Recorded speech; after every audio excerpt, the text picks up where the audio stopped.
Assalamualaikum warahmatullahi wabarakatuh. Selamat pagi untuk Prof. Teruna di Kansas dan juga selamat malam untuk para mahasiswa dan Bapak Ibu.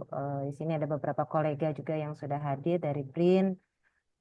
Juga ada beberapa mahasiswa dari luar juga ini ada dari Unisba yang turut bergabung selain dari mahasiswa dari Unpad ya yang saat ini mengambil mata kuliah sintesis peptida. Kami sangat senang sekali bahwa di semester ini kuliah sintesis peptida juga kembali menghadirkan guest lecture yang dibawakan oleh Profesor Teruna J. Sihaan dari Departemen of Pharmaceutical Chemistry, The University of Kansas. Kuliah ini akan kita lakukan secara berseri hari ini hingga hari Kamis ini di minggu ini. Di jam yang sama yaitu dari jam 8 hingga jam 9 malam kurang lebih. Ya hari ini kita akan mendengarkan bersama dalam pertemuan ini Prof. Teruna akan menyampaikan introduction terkait hubungannya solid phase peptide synthesis ini terhadap dalam peptida-peptida terapeutik dan maupun peptidomimetik. Mungkin kita langsung saja kepada Prof. Teruna untuk memberikan kuliahnya. Kepada Prof. Teruna dipersilahkan. Oke, thank you. Selamat malam. Uh, jadi sorry agak telat nih bis kita start karena biasanya everything's okay, tapi uh, anyway, so we're gonna get started. Jadi Ya. topik ini ada empat topik ya. Jadi saya sebelum kita dive in ke peptide synthesis, saya mau bicara hari ini tentang penggunaan peptida atau peptidomimetic di terapeutik ya. Jadi sebenarnya kalau kita pikir-pikir waktu zaman tahun saya memulai research di peptida itu sewaktu postdoc, kemudian melakukan research di Lawai Cancer Research, uh, dan kemudian di Stirling Winthrop sebelum menjadi fakulti itu peptida itu di akhir 80-an itu belum banyak yang menjadi terapeutik ya. Memang ada like oxytocin, insulin, cyclosporin itu peptida ya. Uh, jadi hanya sedikit. Jadi sewaktu saya pindah ke Stirling Winthrop melakukan research di sana, peptida itu masih grup kita memang besar, tetapi masih anak tiri lah di pharmaceutical industry. Nah, fast forward 30 tahun lebih, sekarang peptida itu sudah menjadi salah satu terapeutik ya yang bisa digunakan. Oke. Let me see. Now I have trouble here too. I never have this problem. Oke. Jadi kita akan bicara tentang historical perspective peptida uh, dan bagaimana mendesain peptida itu supaya terapeutik. Saya beri beberapa contoh. Dan kemudian bagaimana kita mensintesa peptida mula-mula zaman sebelum adanya solid phase synthesis itu semua dilakukan dengan solution, tetapi tidak efisien. Kemudian Bruce Merrifield dia melakukan research di solid phase. Dengan solid phase semuanya jadi mudah dan bisa mensintesa peptida sampai 100 amino acid sampai uh, mungkin pernah lihat ada paper di Science itu enzim dengan diamino acid, substrate-nya juga di amino acid ya di peptid. Jadi pernah disintesis, juga pernah insulin pernah dicoba disintesis dengan solid phase. Jadi sangat efisien dan kemudian di automation kan dia buat automatic synthesizer. Jadi kan kita juga di sini punya automated synthesizer. Karena itu Bruce Merrifield dapat Nobel Prize ya. Jadi kita akan bicara basic solid phase synthesis. Ada dua protecting group yang sangat populer.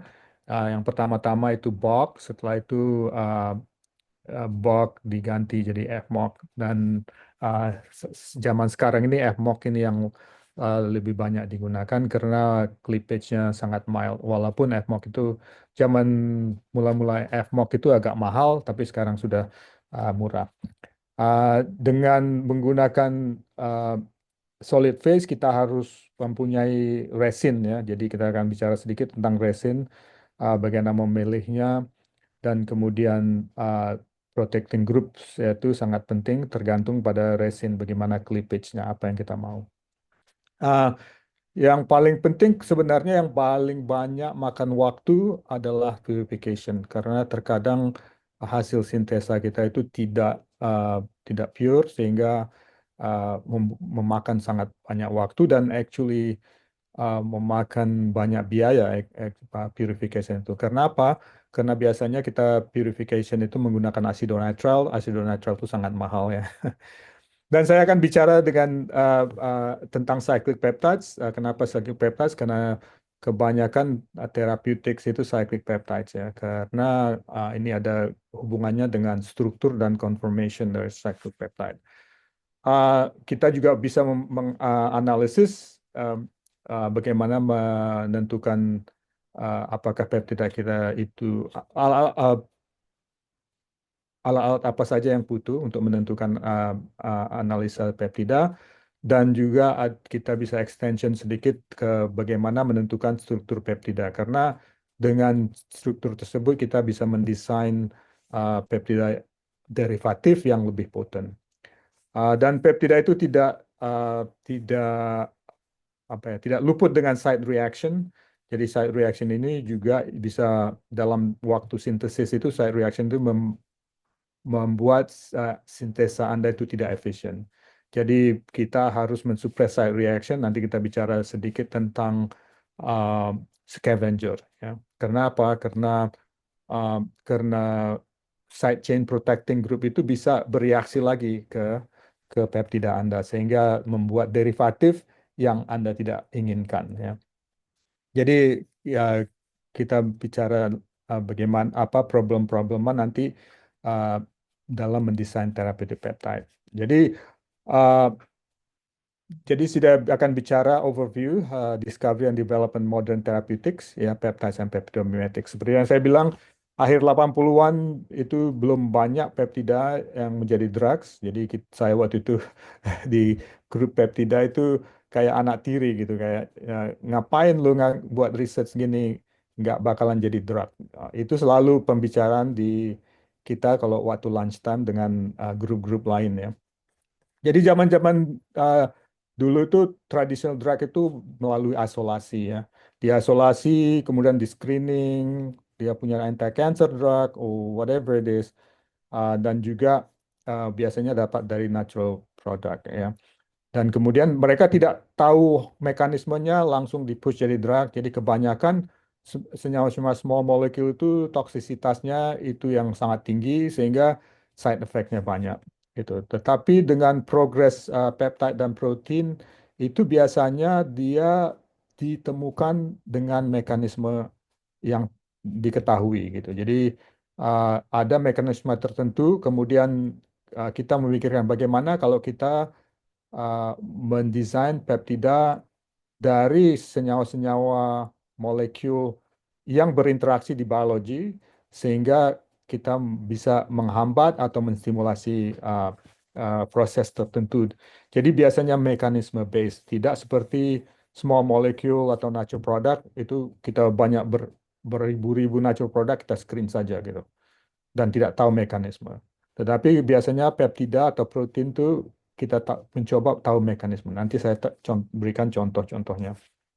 Jadi, uh, tapi sekarang juga ini evolve ke uh, peptide drug conjugates. Ya, apa itu maksudnya peptide drug conjugate? Jadi kita menggunakan peptida itu untuk menargetkan reseptor-reseptor tertentu atau sel-sel tertentu. Jadi kami juga melakukan ini sehingga yang tadinya natural product yang sangat toxic dia bisa membunuh uh, sel kanker dan normal sel sehingga side effect-nya tinggi, kita bisa merendahkan side effect tersebut. Bagaimana caranya? Kita membuat, kalau kita pikirin ya, uh, kita analogikan ya. Jadi misalnya senyawa anti-cancer ini sangat toksik dan punya side effect yang tinggi, kemudian kita bisa mau menargetkannya ke kanker sel tertentu yang punya reseptor hanya kanker sel yang punya. Jadi kita mendesain peptida yang melekat ke reseptor tersebut. Kalau kita sudah mendesain itu, kemudian kita mengkonjugasikan uh, toxic maltodextrin itu ke peptida kita sehingga bisa menargetkan kanker sel tersebut sehingga menurunkan side effect. Ini sudah sukses di antibody, tetapi sekarang banyak digunakan untuk peptida. Ya, jadi karena peptida daripada protein, peptida itu lebih cepat, lebih gampang disintesa. Ya, jadi kita bisa mentargetkan tisu tertentu, menurunkan side effect dari drug. Jadi kalau seperti yang saya bilang, zaman akhir tahun 80-an tidak banyak peptida yang menjadi terapeutik, sekarang sangat meningkat. Ini datanya mungkin mungkin lebih baik lagi tahun ini sampai tahun 2017 kalau nggak salah. Jadi makin banyak peptida. Sampai sekarang ini sudah ada 70 peptida yang menjadi terapeutik. Ada salah di keluarga kami ada adik ipar saya yang ada metastasis kanker yang dari tempat lain ke apa ke paru-paru. Nah, tetapi tidak bisa dioperasi karena dekat dengan uh, blood vessel gitu ya. Jadi digunakan peptida yang binding ke reseptor kanker tersebut. Ya, ternyata dia beruntung, hanya 25% orang yang peptida itu tumornya akan bereaksi. Jadi ternyata peptida itu lengket di situ, bisa dianalisa dengan radioaktif. Kemudian setelah itu dikasih radioaktif yang dos tinggi, ya tumornya mati, ya, hilang. Nah, itu saya juga dia juga bilang ini saya peptida ini gitu. Waktu dia tanya-nanya gimana sebenarnya mekanismenya ke saya bilang wah itu memang betul kalau Anda beruntung ada dari populasi 25%. Jadi ada yang disebut theranostic ya. Theranostic itu therapeutic diagnostic. Jadi dia didiagnos dulu dengan peptida tersebut yang dengan radioaktif dikasih small radioactivity sehingga bisa di-scan apakah peptida itu lengket ke tumor kan ada reseptornya. Kemudian ternyata lengket, berarti tumornya yang di paru-paru itu ada reseptornya. Kemudian dikasih dos tinggi, uh, karena dos tinggi membunuh tumornya. So that's the new technology ya. Dan mungkin kalau nggak salah beberapa tahun lalu ya saya kasih seminar di organisasi Burani tentang radioterapi ya dan Ya, peptida betul. dan ya ya sudah beberapa peptida yang bisa digunakan untuk radioterapi. Makanya saya selalu kayaknya kalau ngobrol beri lecture di Indonesia saya pengen gimana kalau banyak saintis yang melakukan riset di bidang ini karena there is a future ya, there is a future here. Nah, waktu saya di Lahore Cancer Research Foundation, kerjaan kita ini adalah RGD peptida ya. Jadi dua bos saya itu Erki Ruslati dan Michael Pierce Barker, dia yang menemukan RGD. Nanti saya terangkan bagaimana RGD tersebut.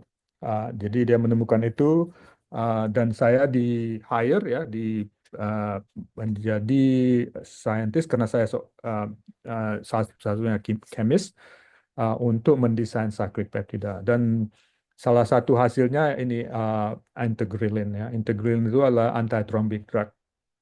Ya, antithrombic drug maksudnya apa? Kalau saluran darah Anda tersumbat, bisa di penyumbatan bisa dilarutkan lagi dengan enterobion. Nah, jadi ini adalah yang namanya arginin glycine aspartic peptide. Nah, ini sangat potent molekul. Kemudian company menggunakan struktur ini, makanya struktur itu sangat penting. Dia menggunakan struktur ini merubahnya menjadi agrastat. Ya, agrastat ini peptidomimetik karena ini memimik peptida. Kalau dilihat di sini positif charge ini diganti dengan uh, grup ini dengan amino grup dan karboksiliknya diganti dengan karboksilik di sini dan hydrophobic group diganti dengan hydrophobic group di sini. Jadi ada triad di sini.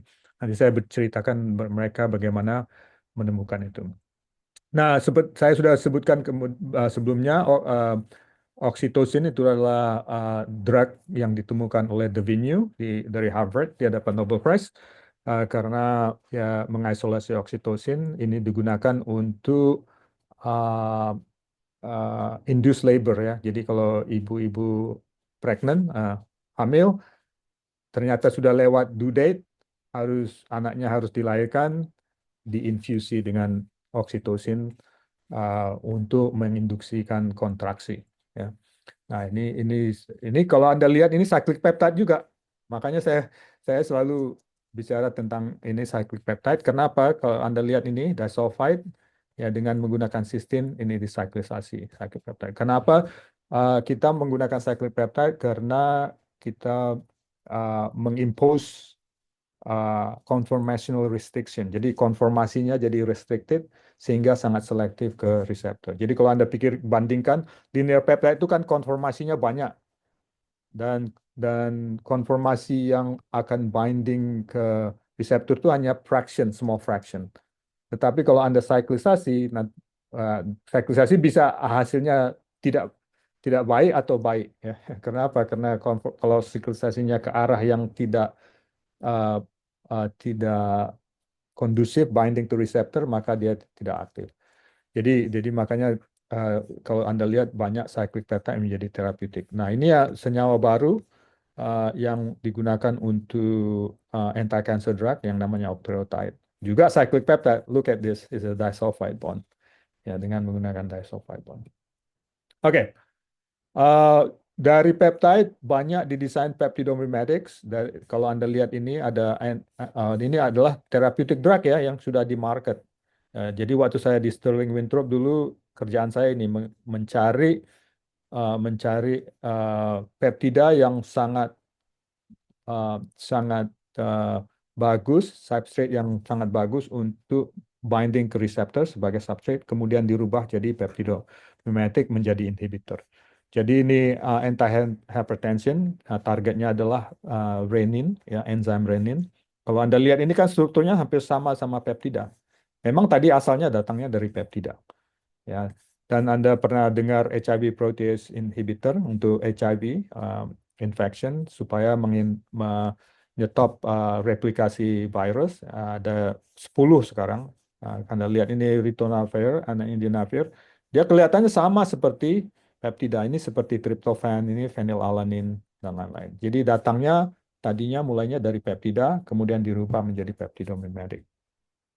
Jadi seperti yang saya sebutkan, karena itu banyak motivasi-motivasi untuk mendesain peptide karena molecular biology dan biochemistry sudah sangat advance dan kita bisa mempelajari protein-protein tertentu dan bisa kita targetkan reseptor-reseptor tertentu menggunakan protein dan juga menggunakan peptide. Jadi seperti banyak tumor marker yang bisa ditarget, bisa juga mentargetkan reseptor tertentu seperti opioid receptor dan bisa juga mentargetkan adhesion molecules. Dan saya selama 33 tahun ini kerjaan saya menargetkan adhesion molecule. Juga bisa menargetkan signal, bisa mendesain enzyme inhibitor atau mendesain hormon dan cytokines dan lain-lain. Jadi kalau Anda di bidang peptida itu banyak target, nggak usah takut deh. Banyak target yang Anda bisa lakukan. Makanya saya ingin menceritakan ini karena menstimulasi pemikiran Anda. Nggak harus ngopi orang lain, cari proyek-proyek tertentu yang Anda mau targetkan. Ya selalu banyak uh, target yang bisa dicari. Jadi saya mau bicara RGD peptide. Bagaimana sewaktu kita itu di La Jolla Cancer Research menemukan RGD dan cyclic peptida. Nah, apa itu RGD? RGD itu kan arginin, one letter code dari arginin, glycine, dan aspartic. Nah, waktu kita menemukan RGD, waktu bos saya menemukan RGD dan saya mulai mendesain cyclic peptide, uh, kita selalu menulis grant ke NIH, nggak ada yang percaya. Kok 3 amino asid bisa bisa jadi drug? Nggak bisa. Eh, kok kenapa nature itu kan menggunakan protein, ada tujuannya karena bisa mengimpose structure. Gitu, gitu, gitu. Jadi kita harus waktu itu harus fighting the reviewer ya, ya dengan data ya. Jadi jadi kenapa itu tiga amino acid? Nah, sekarang ya ternyata tiga amino acid memang benar bisa jadi terapeutik. Ya, itu zaman uh, akhir 80-an. Jadi ternyata uh, RGD ini ditemukan dia bisa memblokir protein-protein interaction yang uh, gunanya untuk uh, pelengketan sel ya, sel adhesion ya ke ke tisu atau sel adhesion juga gitu. Oke. Jadi ternyata uh, sel adhesion molecule ini, protein-protein ini juga berguna untuk tumor metastasis. Jadi nanti saya ceritakan bagaimana tumor itu menggunakan sel adhesion molecule protein bisa pindah dan lengket ke tempat lain gitu.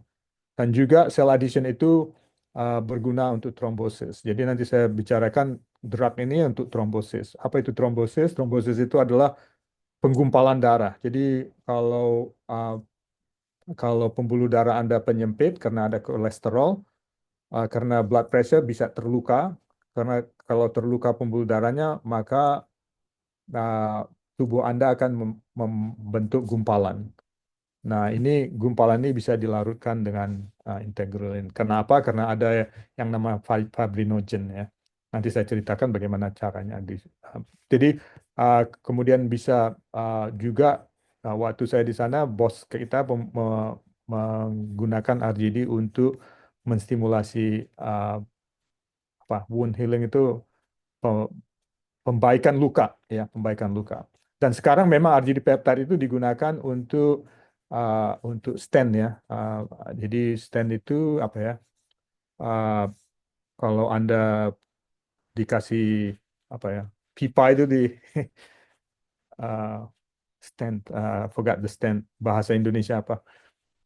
Yang kalau misalnya orang ada tersumbat pembuluh darahnya di jantung dikasih uh, ring ya, ring Oh, katanya bahasa ring ya. ring ya. Ya, betul. Nah, itu ring itu dikasih surface-nya RGD peptide supaya nanti cepat sembuh gitu. Ya. Jadi jadi kemudian adhesion molecule itu ada hubungannya dengan immune cell activation. Jadi salah satu riset saya yang besar adalah menggunakan cell adhesion peptide untuk immune cell ya. Jadi banyak banyak yang bisa dilakukan. Oke, so di sini normal cell itu biasanya binding ke melengket ke surrounding ke tisu menggunakan yang namanya extracellular matrix protein. Extracellular matrix protein itu bisa bisa fibronectin, fitronectin dan banyak protein-protein tersebut. Jadi ini normal cell itu lengket menggunakan reseptor. Ya, zaman dulu waktu itu belum belum ada penemuan reseptor, mereka pikir hanya membrane yang binding. Ternyata setiap sel itu ada reseptor yang terbuat dari protein yang juga melengket ke protein lain. Jadi jadi di sini uh, ada yang namanya integrin receptor. Jadi kalau tumor itu mau pindah, jadi tumor itu sangat pinter, dia mematikan produksi atau menginternalisasi reseptor tersebut sehingga dia kayak botak di sini nggak lengket, dia bisa pindah. Setelah pindah, uh, pindah tempat lain, kemudian reseptornya diekspresi lagi atau dikeluarkan lagi sehingga dia bisa lengket. Begitulah salah satu cara uh, sel tumor itu untuk metastasis. Jadi waktu kita menemukan RGD, waktu itu bos saya menemukan RGD, saya mendesain peptida. Tadinya pengennya memblokir tumor metastasis. Maksudnya apa? Kalau tumor lagi pindah, dia nggak bisa lengket lagi gitu. Nah, ternyata itu tidak praktikal gitu ya, tidak praktikal. Yang lebih praktikal itu dan cepat. Kalau kalau dia kan sebenarnya dia punya spin-off perusahaan, dia perusahaannya pengen dapat drug cepat gitu.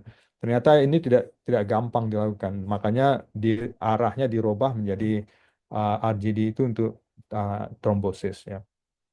Jadi ternyata reseptor juga di sel itu ada ada yang namanya um, low affinity band conformation, kemudian bisa ada intermediate activity dan ada yang extended formation, jadi high affinity. Ternyata sel tumor sel itu juga atau sel-sel lain yang ada integrinnya, dia itu integrinnya tidak diaktifasi gitu. Jadi kayak kayak menggumpal gitu ya. Tapi kalau dibutuhkan dia menjadi diaktifasi. Jadi kalau zaman dulu kita pikir-pikir ya waktu saya dulu mulai melakukan riset ini ya pikir oh iya reseptor hanya satu konformasi aja gitu. Tetapi ternyata kalau reseptor itu selalu aktif, manusianya bisa mati. Karena apa? Semuanya tergumpal, semuanya lengket gitu. Sel-sel imun sel lengket. Ternyata makanya ini mekanisme ini ini the same. Jadi waktu tumor metastasis dimatiin aja aktivasi reseptornya.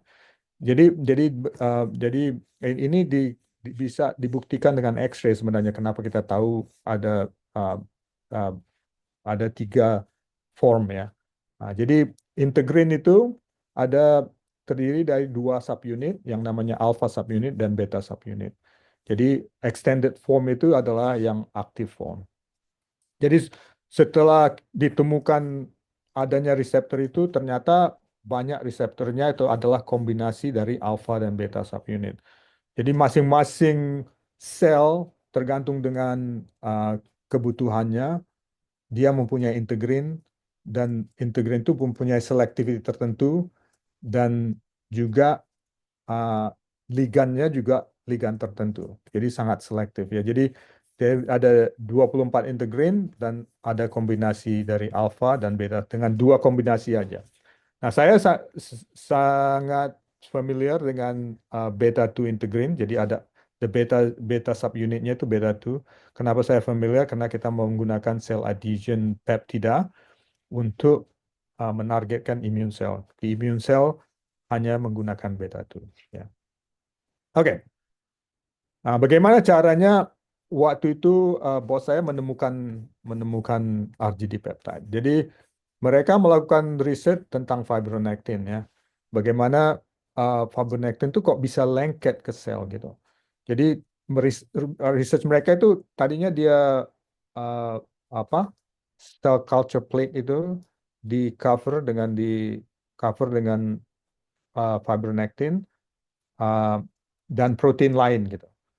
Ternyata sel tertentu akan melengket ke fibronectin coated plate, tetapi tidak lengket ke protein lain gitu. Nah, mereka mikir, loh, kenapa bisa begitu? Apakah karena adanya apa karbohidrat? Apakah ada protein? Ada sequence tertentu yang bisa membuat reseptor alpha 5 beta 1 ini lengket gitu. Jadi ternyata kalau dilihat kalau dipotong dengan enzim, jadi tiga dengan chymotrypsin terjadi 3 fraction. Ternyata kalau fraction sebelah kiri ya ditaruh di plate, sel nggak lengket. Sebelah yang kanan tidak lengket. Ternyata yang tengah-tengah. Berarti ada komponen dari yang tengah ini yang dikenal oleh reseptor sel tersebut. Kemudian kita potong lagi, dipotong menjadi 3. Ternyata sebelah kiri ini tidak melengket, ternyata yang tengah ini yang melengket. Dan dari sini ternyata ada yang namanya sequence RGD. Nah, mereka bilang, oke, ini masih terlalu besar ini peptidanya. Ya. Kemudian mereka bilang, oke, mungkin kita bisa desain sintesa peptida. Ini kan sudah mulai bisa disintesa kan? Kita sintesa peptide, kita potong aja, potong 2, kiri dan kanan. Kemudian kita potong lagi, kiri dan kanan. Dan mereka menggunakan inhibition assay, jadi terbalik. Di sini kita kita cover fibronectin, kemudian kita kasih sel, dia melengket. Kemudian kita melakukan uh, di plate lain, kita menginkubasikan dengan peptida sehingga terjadi kompetisi antara fibronectin dengan peptida kita. Kalau peptida kita lengket ke reseptor, berarti selnya akan tidak lengket ke plate. Jadi inilah yang dikasih dengan concentrate independent. Uh, ini bisa menginhibisi yang original, bisa menginhibisi cell addition, yang kanan tidak, yang kiri, dan bisa dia reduksi sampai sekecil GRGDS dan RGDSPA. Ya. Nah, kalau diganti satu aja amino acid G to V langsung nggak potent. Nah, dari sinilah kami bisa uh, paling tidak menjawab reviewer yang bilang, loh, you know, 3 amino acid nggak bakalan bisa. Ternyata bisa, ya. Jadi kita bisa menjawab, kemudian kita bisa meneruskan research. Mereka mulai percaya ya, dan ini bisa dilakukan. Nah, ternyata fibronectin itu juga di tisu kita banyak berinteraksi dengan banyak banyak banyak protein. Nah, saya mau fokuskan dua ya. Extracellular matrix protein tadi kan mula-mula kita melakukan dengan fibronectin. Nah, ternyata kita search sequence dari fibronectin juga extracellular matrix protein juga dia punya RGD gitu. Dia punya RGD. Terus kita bilang, wah, kok kok banyak protein yang punya RGD? Tapi apakah struktur RGD itu yang penting atau hanya sequence yang penting? Nah, untuk membuktikan itu, waktu itu kita belum melakukan research, belum ada cukup peptida kita yang bisa melakukan research untuk melihat struktur ya, dan juga protein ini sangat besar dan tidak bisa nggak gampang dikristalisasi waktu itu. Jadi kita bilang, oke, mungkin begini aja, kita coba ini GRGDSP kita buat cyclic peptida. Jadi waktu itu kita menggunakan daripada menggunakan cysteine menggunakan penisilamin karena penisilamin ini sebenarnya cysteine tapi ada 2 jam dimethyl supaya conformationnya lebih rigid. Kita buat cyclic peptide. Jadi kita buktikan apakah GRGDSP ini yang tadinya datang dari fibronectin, apakah dia sangat poten untuk memblokir uh, pelengketan sel ke fibronectin apa ke fibronectin. Jadi assay yang sebelum ini, yang di sini kita lakukan ya. Jadi kita buat peptida, linear dan cyclic, coba menentukannya. Oke, anehnya waktu itu kita lihat di sini, kalau kita lihat linear peptide, yang linear ini GRGDSP, ternyata linear peptide itu ini kan IC50 ya. Linear peptide itu menginhibit binding dari sel tersebut ke fibronectin daripada lebih baik dari fibronectin. Tapi sequence ini kan datangnya dari uh, fibronectin, FN, ya. Nah, kok bisa begitu? Kemungkinan, kemungkinan besar, sewaktu dia di protein fibronectin, strukturnya berbeda setelah dia dipotong menjadi peptida. Ya, jadi jadi disinilah kita baru memikirkan conformation itu sangat penting, bukan saja sequence tapi conformation. Nah, kemudian salah satu bukti lagi waktu itu kita buat cyclic peptida, ya, dan ternyata seperti yang saya bilang, cyclization itu bisa positif, bisa negatif kan? Ternyata yang tadinya sequence-nya datangnya dari fibronectin, kita cyclisasi malah dia tidak poten dengan fibronectin. Ternyata dia poten dengan fibronectin. Nah, ini juga membuat review kita percaya bahwasanya sequence itu bukan bukan bukan sequence saja, tetapi struktur juga penting. Ya, makanya makanya saya bilang cyclic cyclisation itu bukan berarti selalu menjadi potent, ya. Lihat ini dari linear menjadi tidak potent, tetapi jadi potent ke reseptor yang pas, ya, integrin receptor. Ternyata memang ada yang namanya fibronectin receptor, ada yang namanya fibronectin receptor. Dia juga sama strukturnya secara general, ada alpha dan beta subunit, tetapi selektivitasnya berbeda. Nah, waktu itu kita harus juga menjawab pertanyaan, loh RGD, Nanti semua reseptor bisa uh, di binding ke semua reseptor, berarti tidak selektif, jadi menjadi side effect dan segala macam. Ternyata dengan data ini kita bisa membuktikan bahwasannya kita bisa mendesain molekul yang selektif ke reseptor apapun, ya, dengan memanipulasi struktur. Tetapi sequence-nya masih harus tetap, ya. Nah, setelah saya pindah ke Kansas, kita menggunakan teknik yang sama untuk immune cell, dan juga kita berhasil untuk membuat uh, peptida yang selektif. Jadi makanya saya bilang banyak yang bisa dilakukan di bidang peptida, di cell addition sendiri atau di bidang lain. Oke, uh, ini adalah kenapa bisa menjadi obat trombosis. Apa itu trombosis? Trombosis yang seperti saya bilang adalah penggumpalan darah. Karena lukanya pembuluh darah Anda bisa penggumpalan. Ternyata uh, penggumpalan darah itu menggunakan yang namanya platelet aggregation, itu menggunakan fibrinogen, I'm sorry, fibrinogen. Memang ada proses-proses tertentu, tetapi fibrinogen itu punya dua RGD.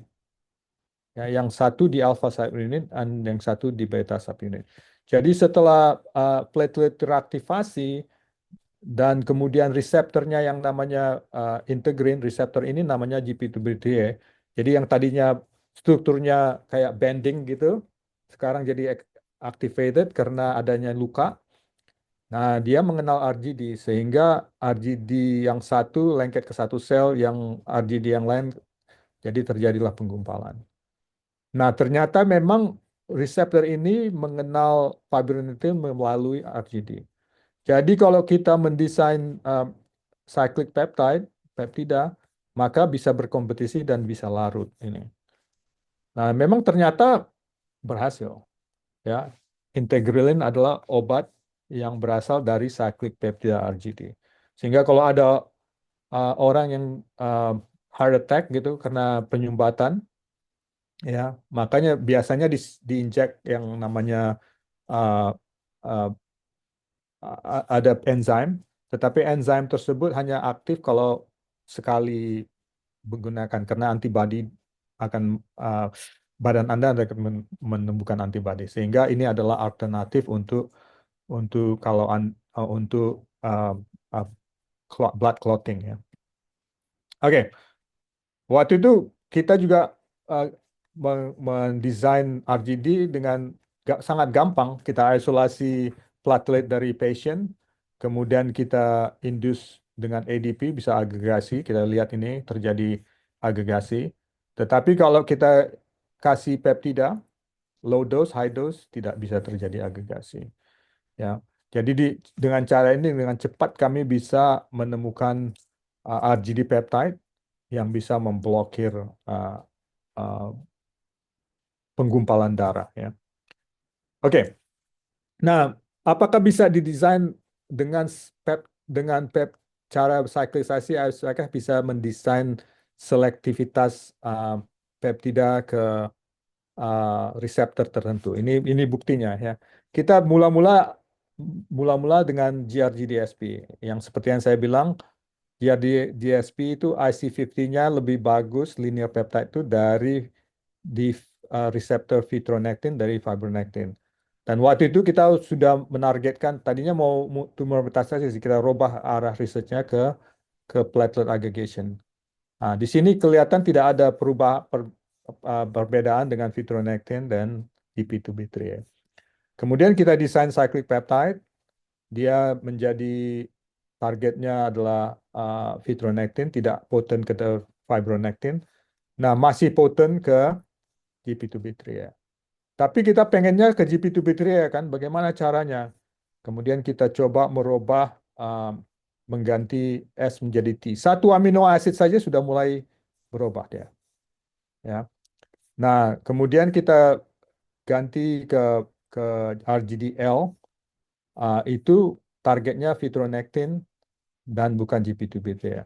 Nah, waktu itu saya punya ide bagaimana kalau kita siklisasi tanpa disulfide bond dari N-terminus ke aspartic here, ke side chain. Bayangin, lihat nih, selective. Nah, ini yang kita buktikan, kita buktikan bahwasanya dengan komposisi amino asid tertentu, tapi merubah struktur saja, sudah bisa, lihat nih, menargetkan GP2BD ya. Dari sinilah mulai kita mendesain banyak cyclic peptide yang hanya, nah, tidak poten di sini, hanya poten ke GP2BD, itu yang menjadi therapeutic drug, yang menjadi anti-thrombic agent.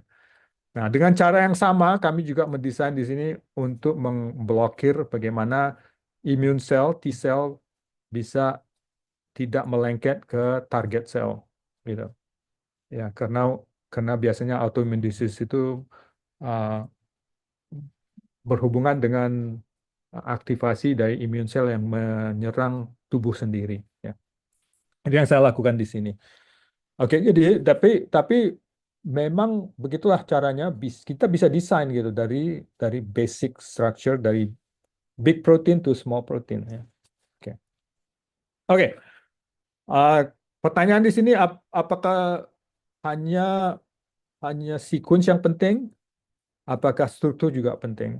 Apakah senyawa amino asid di sebelah kiri dan kanan RGD yang penting? Ternyata semuanya penting.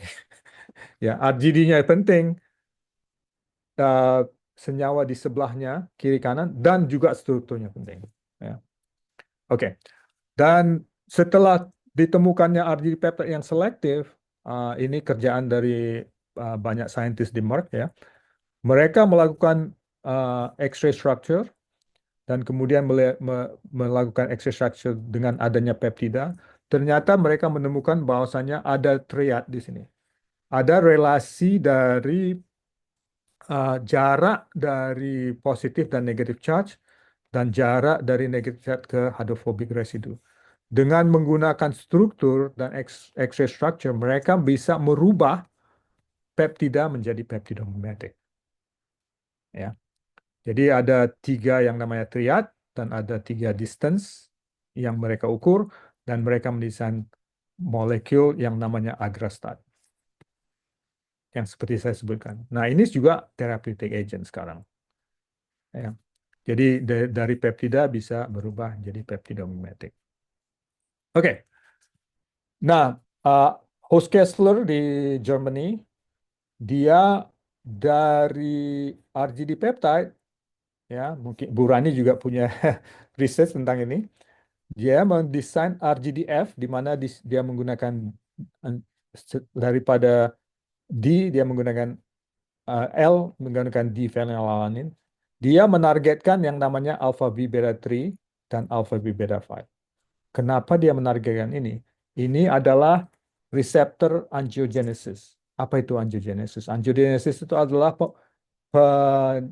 percepatan pertumbuhan pembuluh darah di kanker sel. Jadi pembuluh darah di tumor itu, ya, tumor itu kan uh, cepat berkembang kenapa dia cepat berkembang? Karena dia bisa cepat mengisap nutrien. Kenapa dia cepat mengisap nutrien? Karena dia cepat membentuk pembuluh darah. Jadi banyak pembuluh darahnya di mana-mana. Sehingga tumornya grow fast. Tetapi kalau pertumbuhan pembuluh darah ini bisa di stop, ya, maka uh, bisa mematikan tumor. Nah, ini juga hasil research ya yang namanya Nobel Prize winner yang Judah Folkman uh, dari Harvard University ya. Ternyata RGD peptide sangat penting dan reseptor ini sangat penting juga gitu. Jadi reseptor alpha V beta sangat penting. Jadi Hauskessler di Germany mendesain saki peptide untuk menyetop uh, tumor growth. Ternyata suatu clinical trial tidak berhasil. Ya, tidak berhasil. Kenapa tidak berhasil? Karena ternyata dia harus sebenarnya sebelum memilih pasien untuk clinical trial, dia harus sebenarnya mendiagnose dulu apakah tumornya itu banyak menggunakan alpha V beta 3 dan alpha V beta 5. Waktu itu mereka tidak tahu. Dia bilang, oke, targetnya alpha V beta 5, dia banyak angiogenesis, kita gunakan sel ini. Ternyata waktu clinical trial hanya berhasil dengan beberapa persen patient. Jadi biasanya di sini FDA harus lebih dari ada barnya gitu, karena tumor itu kan banyak drugnya. Jadi kalau hanya bisa 25%, they don't accept it. Jadi uh, waktu itu senyawa mereka itu tidak berhasil secara sukses lah ya. Persentase pasien yang responding itu rendah gitu ya. Ya, dan mereka menggunakan uh, NMR dan menggunakan X-ray menentukan bagaimana binding. Jadi struktur itu sangat penting untuk peptida ya. Makanya cyclic peptide ini sangat selektif dan poten untuk alpha beta 3 dan beta 5. Oke, jadi setelah tidak berhasil, tapi biasanya saintis itu orang yang nggak langsung putus asa kan, ya kan. Jadi karena tidak berhasil untuk terapeutik, uh, maka mereka pikir mungkin kita bisa menggunakan itu untuk diagnostik. Bagaimana? Kita bisa menggunakan ini, bisa melabel tumor, sehingga waktu operasi kita bisa semuanya menghilangkan tumor tersebut. Jadi banyak banyak digunakan untuk diagnostik. Ingat nggak cerita saya tentang adik ipar saya? Sama juga. Peptidanya digunakan, bukan peptida RGD ya, ada itu uh, uh, growth hormone peptide ya. Yang dia gunakan tuh growth hormone peptide. Pertama-tama adik saya itu didiagnosis dulu gitu, dibuat label sehingga bisa di CAT scan. Nah kalau CAT scan yang nggak ada gitu, nggak bisa melokalisasi tumor, berarti reseptornya nggak ada. Berarti dia nggak bisa digunakan, peptida itu dia bisa digunakan. Ternyata karena dia bisa melokalisasi, kemudian ditingkatkan radiasinya sehingga radiasi tersebut bisa membunuh tumor. Nah, sekarang dia sudah free, my sister-in-law ya. It's amazing. Makanya saya kalau ketemu saya dia bilang, wah amazing peptide. Dia bilang, ya, that's what I do. Saya bilang, that's what I do. Not exactly what your drug is, but similar. Ya. Jadi begitulah. Jadi RGD peptide juga digunakan untuk hal-hal demikian. Makanya banyak digunakan untuk MRI, digunakan untuk radiasi atau diagnosis. Ya. Jadi banyak riset tentang ini dan juga sekarang seperti Ibu Rani menggunakan RGD peptide untuk menargetkan tumor tertentu. Ya, jadi jadi banyak ya uh, uh, research yang menuju ke arah sana. Jadi ini salah satu contoh. Ya. Contoh lain adalah mungkin saya selesaikan 5 menit lagi supaya bisa ada pertanyaan um, tentang enzyme inhibitor. Ya. Jadi waktu saya di Sterling Winthrop itu kerjaannya begini. Anda cari kita punya enzim, ya. Enzim itu proteolytic enzyme. Proteolytic enzyme itu bisa memotong-motong dia protease, bisa memotong-motong protein. Nah, kenapa ini penting? Ini penting untuk banyak penyakit, ya. Karena banyak penyakit itu menggunakan enzim. Salah satunya juga viral infection. Kalau Anda pikir-pikir kemarin COVID juga sama kan? COVID itu kita semua pengen mendesain antiviral dengan cepat untuk menyetop replikasi COVID. Ya. Nah, saya juga punya project ini. Sampai sekarang masih melakukannya, tetapi kita mengembangkan untuk bukan saja untuk COVID, tetapi juga untuk MERS dan banyak coronavirus lain. Tapi idenya sama. Idenya sama. Jadi waktu itu saya dapat ide karena apa? Karena kerjaan saya di Sterling, uh, waktu itu kita mendesain banyak enzim inhibitor. Jadi misalnya contohnya ini, uh, di HIV ya, dia punya yang namanya pro-HIV protease. Kemudian pro-HIV protease menjadi mature protease, dan protease tersebut bisa mempercepat viral replication ya. Jadi ini yang namanya aspartate protease yang sangat penting untuk replikasi virus HIV virus. Jadi berarti kalau kita stop enzim ini kerjanya, replikasi virus stop. Nah, ini sama dengan juga sekarang kan ada obat antiviral dari Pfizer ya untuk COVID. Ya sama kerjanya, karena dia menyetop bukan aspartate protease, HIV protease, tapi dia menyetop yang namanya M-proenzyme. Oke. Oke, jadi kalau kita tahu bagaimana peptida itu yang dipotong itu strukturnya, kita bisa merubah dari peptida yang bisa dipotong menjadi peptida mimetik yang tidak bisa dipotong, sehingga enzimnya mati, nggak bisa bekerja. Oke. Jadi kalau dipikir-pikir, waktu saya di Sterling itu ditugaskan bagaimana Anda mencari sequence tertentu yang bisa kita rubah nanti, yang tadinya bisa dipotong, kita just bisa rubah sehingga dia tetap melengket tetapi tidak bisa dipotong, sehingga dia di enzimnya mati. Ya, I'm just gonna quickly do this. Jadi tugas saya waktu itu mencari amino asid apa yang cocok, yang namanya di sini dipotong amino asid apa saja di sebelah kiri dan di sebelah kanan pemotongan ini yang sangat optimal melengket ke binding site dari enzim tertentu. Setelah kita mendapat enzim tersebut, kita ganti saja ini peptida bondnya. Sangat simpel idenya. Ganti saja peptida bond ini menjadi tidak peptida, yang namanya bioisostil. Sehingga kalau kita melakukan ini, senyawa ini bisa lengket dengan ketat ke enzim, tetapi tidak bisa dipotong, sehingga enzimnya mati. Nah, sama juga dengan HIV protease. Nah, inilah yang waktu itu kita bisa ganti peptida bond dengan banyak banyak fungsi, gugus fungsi yang namanya bioisostil. Ya. Nah, ini sudah berhasil di HIV protease. Jadi waktu zamannya Merck dan uh, kita juga waktu itu Merck menemukan peptida ini kan, yang sangat lengket, cepat dipotong sama enzim HIV protease. Apa yang mereka lakukan? Peptida bond ini dirubah. Jadi gini, nggak ada peptida. Dan OH ini menggantikan ini karena dia bisa kompleks dengan active site.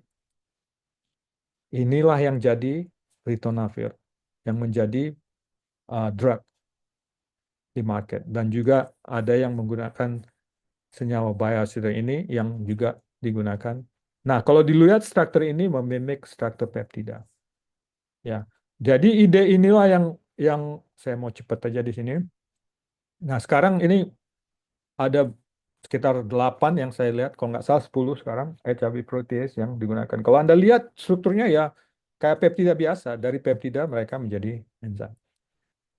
Oke, uh, sebenarnya sama juga di riset saya di sini. Waktu COVID itu kita kan nganggur, nganggur maksudnya nganggur di kerjaan tapi hanya bisa di rumah. Nah, waktu itu kita mikirin gimana saya bisa membantu protease. Saya lihat research, ternyata ada protease juga yang namanya Mpro yang untuk mereplikasi, dia bisa memotong-motong protein yang disintesa sehingga membuat kapsid dari virus tersebut yang namanya Mpro. Nah, saya menggunakan library yang dihibahkan ke saya dari Sterling untuk kita bisa menemukan peptida yang bisa dipotong oleh Mpro dengan cepat. Nah, sekarang kita bisa menginhibit uh, secara di in vitro, at least in vitro ya, menginhibit uh, replikasi viral dari COVID. Nah, dengan itu kita punya project untuk coronavirus ya. Oke, uh, kita mau selesaikan di sini. Jadi uh, dari protein-protein interaction kita bisa mendesain peptida. Dari peptida kita menggunakan pengetahuan tentang struktur. Dari struktur kita mendesain peptida yang sangat poten, yang bisa memblokir mekanisme biologi yang menjadi drug dan juga bisa digunakan untuk menargetkan toxic drug juga ke sel. Tergantung tergantung banyak banyak opportunity lah yang saya bilang. Jadi banyak progres yang sudah ada dan banyak opportunity buat Anda yang muda-muda melakukan riset di bidang ini. It's open wide ya, dan juga future-nya lebih. Sewaktu saya melakukan ini agak frustasi juga tahun 80 akhir tahun 80-an. Ini nggak bakal drag ya. Kita dicerca terus sama orang. Tapi saya tetap aja oke 30 tahun ternyata berhasil. Uh, berhasil di bidang itu. Jadi kita melakukan riset ini untuk increase blood-brain barrier, juga menargetkan molekul ke immune cell dan segala macam. Jadi mudah-mudahan anak-anak muda kita ini nanti di Indonesia mulai melihat opportunity yang besar ya, yang banyak, yang tidak harus ngopi-ngopi orang lain. Anda juga bisa mencari project tertentu yang bisa uh, dilakukan sendiri. Ya, oke.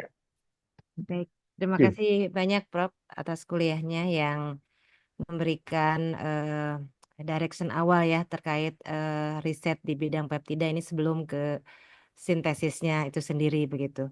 Tadi Prof Taruna menunjukkan beberapa peptida yang baik peptida ataupun peptidomimetik ya yang memang saat ini sudah banyak ya digunakan sebagai obat.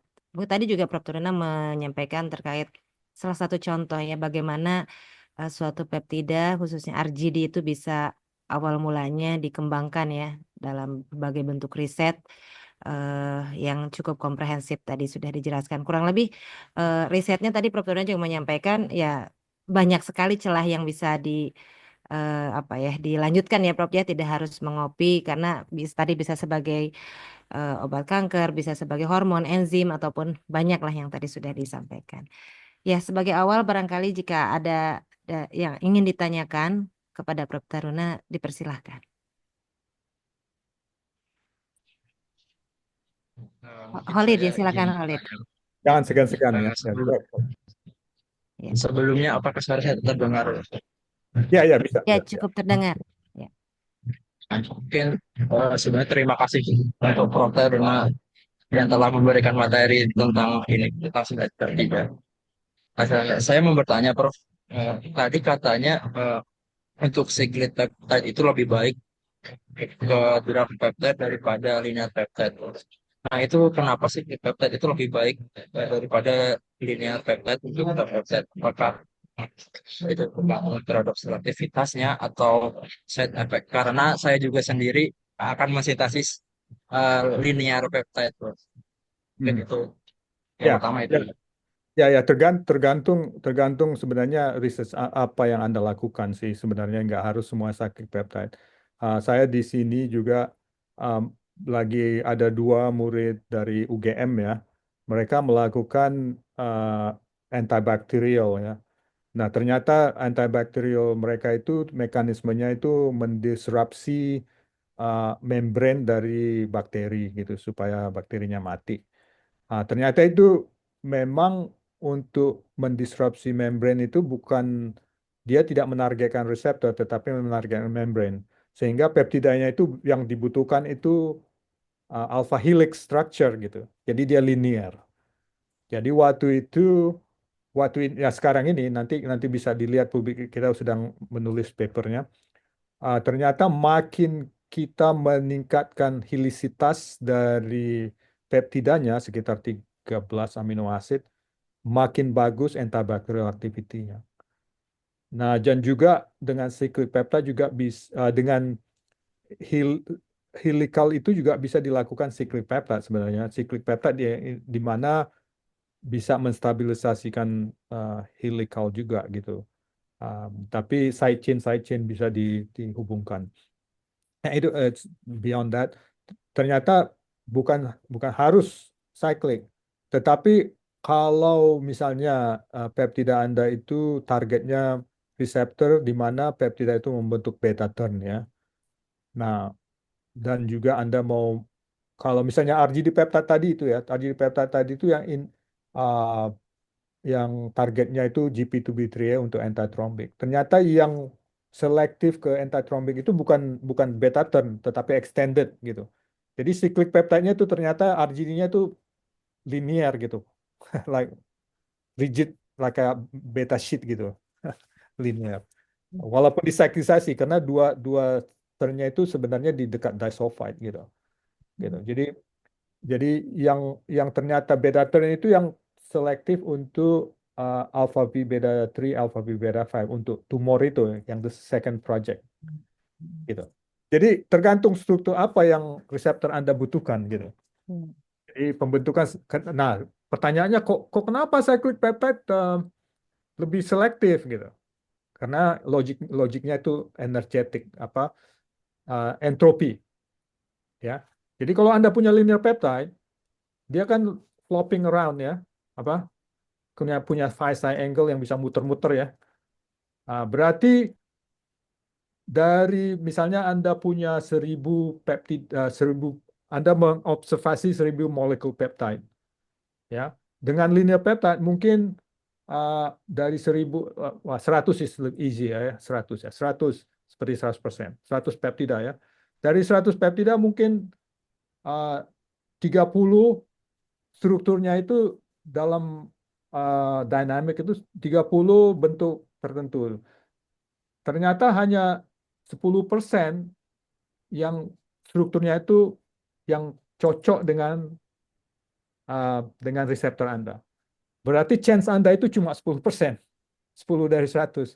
Tetapi kalau Anda saklisasi, sehingga uh, sehingga peptida Anda itu mungkin, kalau saklisasi Anda itu benar, ya, mungkin dari 10 molekul, Anda punya 80 molekul yang strukturnya sama dengan yang 10 itu, sehingga untuk lengket ke reseptor lebih easy, 80% chance karena rigidity. Tetapi saklisasi Anda itu harus, contohnya tadi, kalau saklisasi Anda itu in the wrong way, malah dia tidak potent karena away from the target. Ya, contohnya tadi kan, fibronectin, tadinya peptidanya itu datangnya dari fibronectin, kalau disaklisasi malah lebih non-potent, tapi lebih potent ke tempat lain. It's almost like a gamble. Tetapi it's entropic ya. Berarti nggak perlu Anda rubah jadi kan kalau linear itu kan cuma 10% yang binding. Jadi waktu itu binding, 10% lagi harus berubah ke konformasi tertentu. Tapi kalau cyclic, you already have that conformation. You don't need that change. It's just like equilibrium, in equilibrium. Ya. Good question. Ya, cukup valid ya. Make sense? Cukup. Ya, baik. Nah, terima kasih Prof. Teruna. Ya. Ya, selanjutnya siapa yang bertanya? Silakan Putri Hanun ya, silakan Putri. Baik. Apakah suara saya terdengar? Terdengar. Saya izin bertanya, Prof. Kenapa pada IC50 dari fibronectin itu lebih tinggi daripada IC50 dari fibronectin? Yeah. So jadi kalau di salah satu contoh tadi kan, tadinya kan peptidanya datang dari fibronectin, tapi dipotong kan. Kalau tadinya di intact protein, berarti mungkin konformasinya, strukturnya berbeda kalau dalam sewaktu dia intact di protein dan sewaktu dia dipotong. Karena dipotong itu tidak ada influence dari sequence surrounding kan. Struktur surrounding itu apa ya? Struktur sebelah-sebelahnya gitu. Sehingga dia ternyata setelah dipotong, dia konformasinya itu lebih cocok ke fibronectin gitu. Makanya IC50-nya ke fibronectin itu lebih tinggi. Berarti tidak potent kan.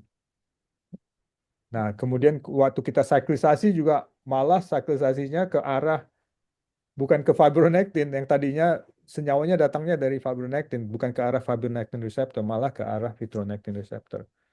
Dari situ kita baru bisa, walaupun itu hasilnya negatif dari apa yang kita pikirkan, tapi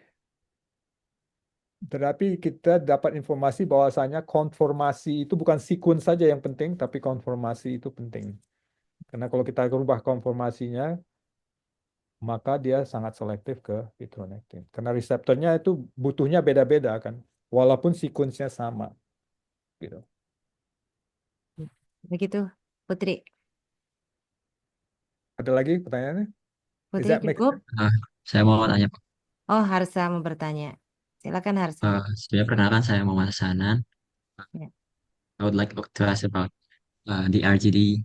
Uh, you mentioned before, like you had like this triad has Aha. like the arginine, glycine, and aspartic acid has like it has like properties such as like the hydrophobic, ionic, and how it can be those specific RGD because since there's a lot of protein that also have uh like ionic sites and other things and you mentioned earlier, my second question is how I mean why it need to be made into peptidomimetics. Ah, Is it like more efficient or is it like oh, more cost efficient or something? I think that's ya, ya. Jadi eh, eh, saya jawab bahasa Indonesia aja ya, karena mungkin lebih baik banyak yang bisa ngerti ya. Eh, jadi kalau misalnya kenapa, jadi pertanyaan pertama, kenapa positive charge, negative charge, dan hydrophobic? Eh, karena reseptornya kalau tadi nggak saya jelaskan, waktu dia lengket ke reseptor ada counter ionnya gitu. Jadi ada electrostatic interaction yang hanya protein reseptor tersebut yang punya jarak-jarak tersebut. Nah, itulah anehnya. Bayangin ya, dari 20 amino asid tubuh Anda bisa membuat jutaan protein. Dengan jutaan protein sequence juga protein tersebut bisa mempunyai struktur tertentu. Dari struktur tertentu hanya bisa juga sangat selektif karena ada ruang tertentu yang dibentuk. Bayangin, that's a scientific philosophical that you have to think about. Bayangin DNA dengan beberapa base pair bisa membangun berjuta-juta protein. Bayangin. Same thing with this. Dengan 20 amino asid Anda bisa membangun protein.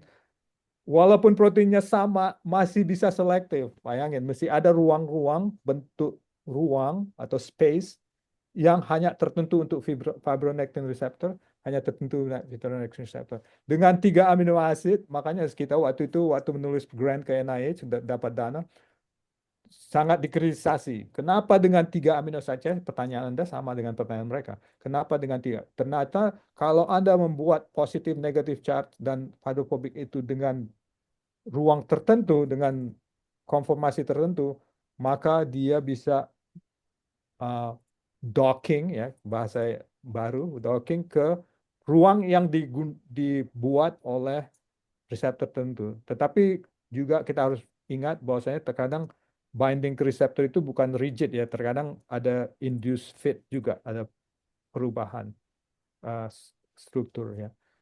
Tetapi ya itu kenyataan saintifiknya. 3 amino acid bisa begitu didesain menjadi selektif. Nah, pertanyaan kedua, kenapa dibuat peptidomimetic? Peptidomimetic. Karena kalau Anda tahu bahwasanya peptide bond itu selalu punya resiko untuk dipotong oleh enzim. Di tubuh kita itu kan, kalau di pembuluh darah kita itu, di plasma kita itu kan banyak enzim, proteolytic enzim. Jadi kalau Anda menginjeksi peptida, maka peptida itu bisa dipotong cepat oleh uh, oleh enzim. Juga kalau misalnya seperti obat HIV protease ya, kalau misalnya itu peptida kita telan, maka dengan asidik aja bisa dipotong. Nah, di stomach dan intestine Anda kan banyak enzim bisa dipotong-potong. Belum nyampe ke pembuluh darah, senyawa peptida Anda udah hilang. Same thing dengan kalau diinjeksikan IV, belum nyampe ke target, dia udah jadi amino acid. Nah, dengan merubahnya menjadi peptidomimetic, maka dia mulai menjadi sangat stabil di intestinal mucosa sehingga bisa diabsorpsi menjadi kan pil itu kan, HIV protease inhibitor kan pil. Ya bisa diabsorpsi oleh intestinal mucosa. Jadi stabilitas itu penting. Nah, makanya juga sebagai orang yang mau mendesain drugs, Anda tidak saja harus mengerti chemistry, tetapi harus Anda mengerti mekanisme kerja dari senyawa Anda, dan juga harus mengerti drug delivery dan pharmacokinetics. Kalau senyawa itu masuk melalui intestinal mucosa, apakah dia bisa diabsorpsi atau dia bisa stable?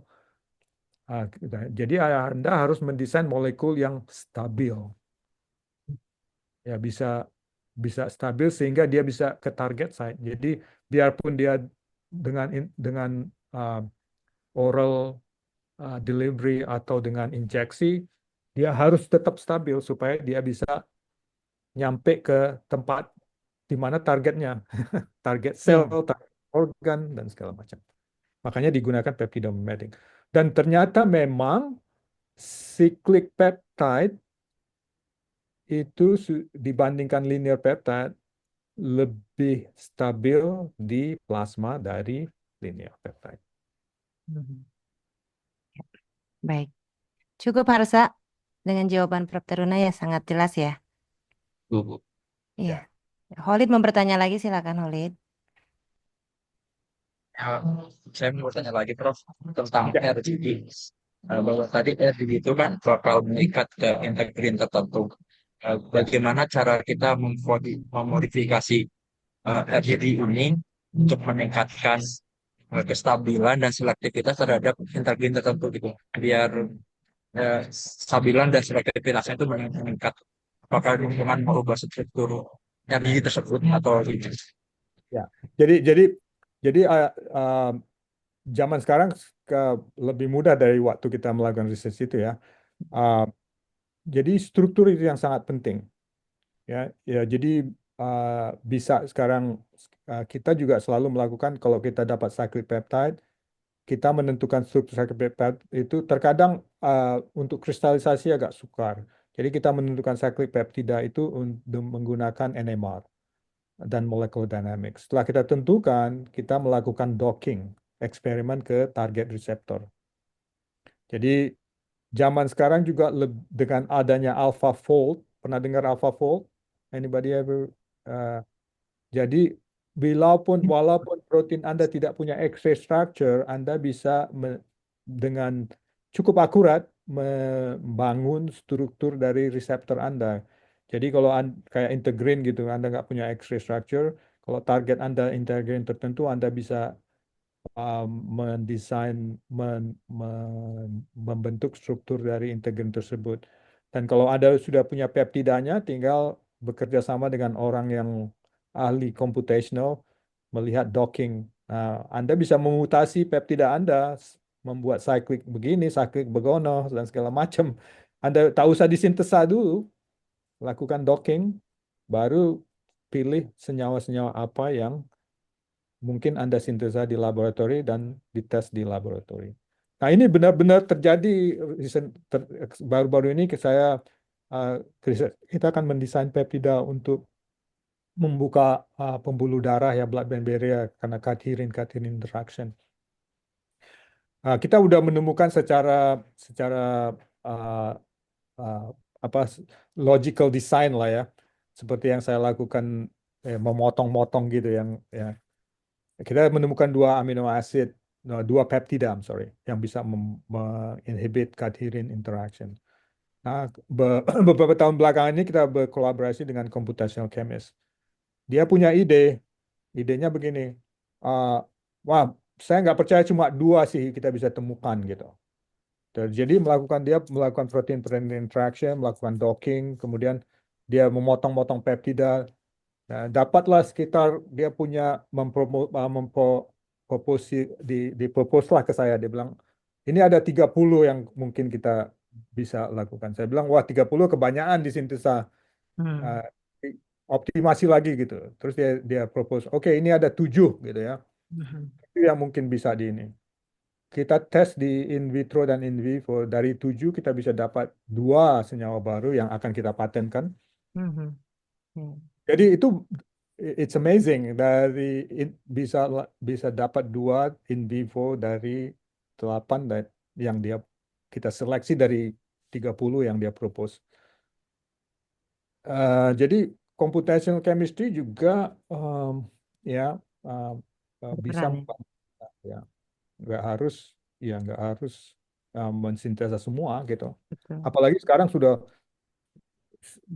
mungkin ada protein Anda yang tidak ada X-ray-nya, ada yang namanya ya AlphaFold yang bisa mendesain protein structure yang hampir yang mungkin prediksinya cukup akurat.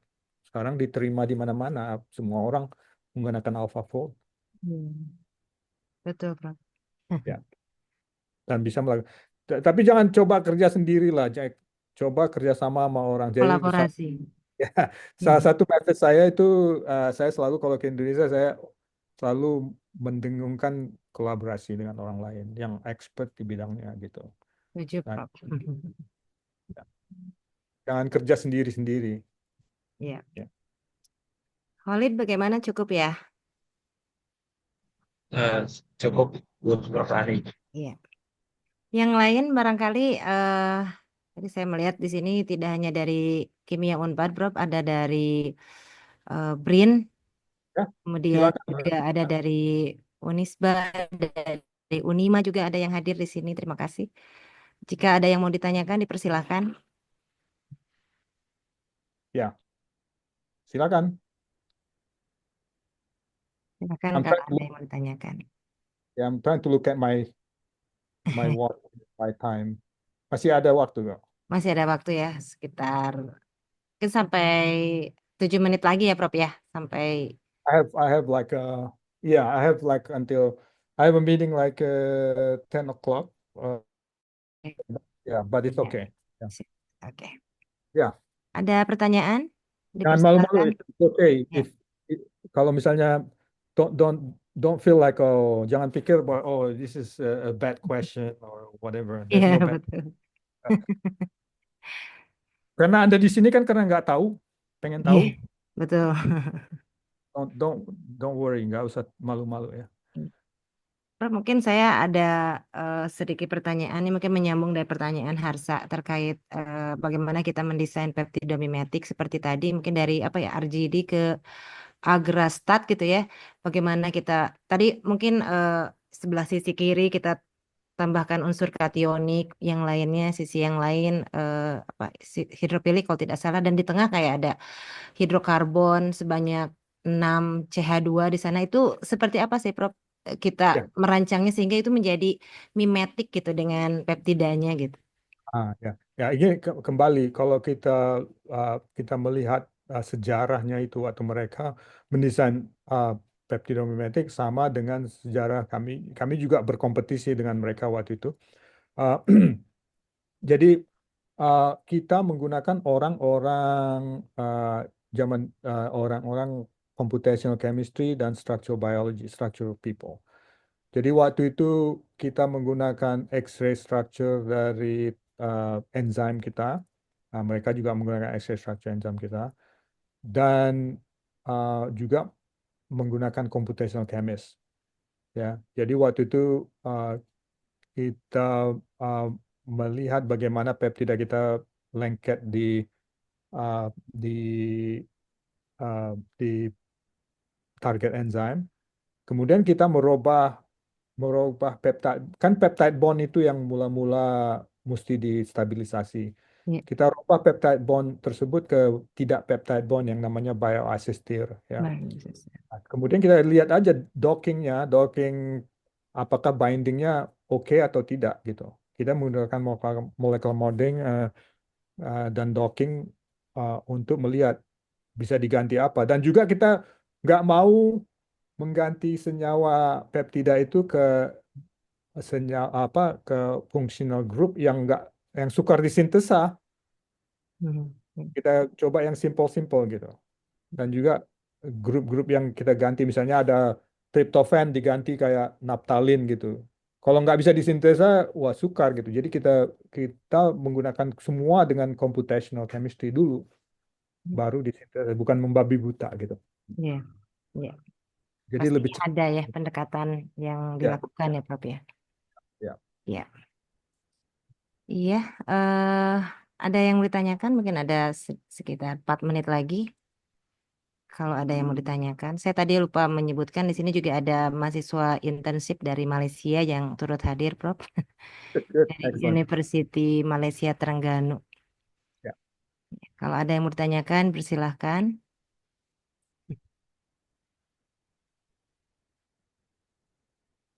Ya, mungkin ini juga baru kuliah awal ya, pengantar dari Prof. Taruna. Masih ada 3 kuliah yang mungkin lebih dalam lagi terkait peptida, bagaimana mensintesisnya, bagaimana mengkarakterisasinya, bahkan tadi pemurnian, side reaction, masih banyak ya yang belum dibahas gitu, dan pastinya akan sangat menarik untuk diikuti. Mungkin jika tidak ada pertanyaan untuk kuliah pertama ini ya Prof ya, kita tutup saja. Atau mungkin jika ingin bertanya tapi belum ada kesempatan, bisa juga ditanyakan di kesempatan esok hari atau hari-hari berikutnya. Jadi untuk kuliah-kuliah yang berikutnya ini akan sangat menarik, sangat ditunggu juga kehadiran dari semuanya ya, selain mahasiswa yang mengambil mata kuliah ini. Mungkin itu saja eh, eh, kuliah untuk hari ini. Terima kasih sekali lagi pada Prof. Taruna, dan tentu saja terima kasih pada seluruh mahasiswa dan Bapak Ibu hadirin sekalian. Kita tutup pertemuan hari ini dengan hamdalah. Assalamualaikum warahmatullahi wabarakatuh. Selamat Waalaikumsalam. beraktivitas kembali ya Prof. Taruna. Kita insya Allah ketemu lagi besok pagi. Iya, terima kasih. Besok malam. Terima kasih, Prof. Terima kasih Here. Prof. Ya. Terima kasih, Prof. Bye.